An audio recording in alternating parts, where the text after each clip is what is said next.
بسم الله والصلاة والسلام على رسول الله. السلام عليكم ورحمة الله وبركاته. ازيكم يا جماعة؟ عاملين ايه؟ يا رب دايما تكونوا بخير وسعادة دايما يا رب. بحيلة سهلة وبسيطة جدا ممكن تعملها مع الحمام بتاعك تخليه ينتج باستمرار، وفي نفس الوقت تزود عدد الزغاليل وتزود وزن الزغاليل كمان. هتنتج صدقني اكبر عدد كبير جدا من الزغاليل خلال شهر واحد لو عملت الحيلة دي. اي زغلول يا جماعة انا بجيبه وبحطه تحت اي قص من القصوص اللي عندي داخل المكان عندي، الحمد لله بتبدا ان هي تزقها، بتنفخ الزغاليل بمعنى اصح زي ما احنا بنقول. ده طبعا بيساعدني في زياده وزن الزغاليل وبيساعدني في زياده حجم الزغاليل، والانتاج عندي بيكتر ويزيد من الزغاليل اللي هي عندي نتيجه التحضيرات اللي انا بعملها. كلنا بنعاني من قصه الزغلول الكبير والزغلول الصغير. الزغلول اللي هو بيطلع متاخر في الفأس بتاعه ده ما بياخدش حقه في اللبن وما بياخدش حقه في التاكيل بتاع الاهالي، فعشان كده الزغلول ده بيفضل ضعيف. ان شاء الله هوريك برده في الفيديو ده ازاي تحضن بالثلاث زغاليل مع الاهالي وفي نفس الوقت يطلعوا حجم واحد. ده كده عسل اسود يا جماعه، انا بجيبه ده موجود عندي دايما باستمرار في المكان عندي.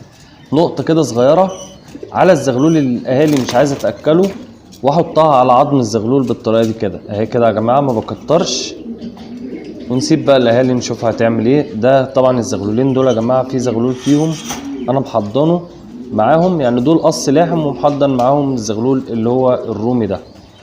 ادي كده الاهالي خلاص بعد ما اكلت ورايحه تاكل الزغاليل. بدات بايه يا جماعه؟ بدات بالزغلول اللي هو الصغير، وادي الذكر ماسك الزغلول اللي هو حاطه معاهم اللي انا محضنه. السر في كده طبعا ان الزغلولين دول بيبقوا كبار والزغلول ده صغير، يعني بيتظلم شويه في الموضوع بتاع التاكيل بتاع الاهالي، فكان لازم طبعا اعمل كده عشان يهتموا بالزغلول الصغير ده اكتر شويه ويبداوا ان هم ياكلوه، عشان طبعا الزغاليل التانيه بتعافر وتاكل حق الزغلول اللي هو الصغير ده. بيبدأ ان هو يهتم بالزغلول الصغير فعلا عشان طعم العسل اللي هو بيجي في بق الاهالي وهي بتاكل، ما بيسيبش الزغلول فعلا غير لما بيديله حقه. دي حيله يا جماعه انا جربتها وعملتها عندي كتير جدا مع زغاليل عندي والحمد لله نفعت معايا. عايز تجربها ان شاء الله باذن الله تنفع معاك، وخاصه مع الزغاليل اللي هي الاهالي بتبدا تهملها نظرا للضعف بتاعها، او الزغلول الكبير بيبدا ان هو يشاكس مع الاهالي ويروح فبيتظلم زغلول زي ده كده صغير. طبعا الاهالي راحت اهي للزغاليل الكبيره تبدا تاكلها. همسك برضو الزغلول تاني شويه كده وامسكه واحط له برضو نقطه عسل تاني اهو كده يا جماعه، اجيبه ونحط له نقطه العسل اهي كده برضو عشان الناس تشوفها، واحط الزغلول في الطاجن واسيبه. بصوا يا جماعه ان شاء الله باذن الله اول ما يبدا الاهالي تروح تاكل الذكر اهو رايح يا جماعه على الزغلول بيدور عليه ويبدا يديله التاكيل بتاعه ويظبطه الزغلول وبيخليه يوصل لحجم الزغاليل التانيه. يمكن ده اضعف شويه فيهم زي ما انا قلت، ده اللي طالع كبير اللي هو في الاول ده، وده انا محضنه معاهم نفس حجم الزغلول الكبير ده. ده طبعا ممكن يتظلم، فعشان كده دي حيله ان انا اقدر اعملها، وخاصه مع الزغلول اللي هو حجمه صغير او الزغلول اللي بيطلع متاخر في البيض. مش عاتقه طبعا، مش هيسيبه غير لما يديله حقه، وبكده يا جماعه بيكون الزغلول ده بيطلع قد الزغلول الكبير اللي هو فعلا بيفضل مشاكس مع الاهالي وبياخد حق الزغلول الصغير. طبعا اول ما الاهالي يا جماعه بتبدا تاكل اول حاجه بيروح لها الزغلول الكبير، فممكن ان هي تهمل الزغلول اللي هو الصغير اللي ورا ده.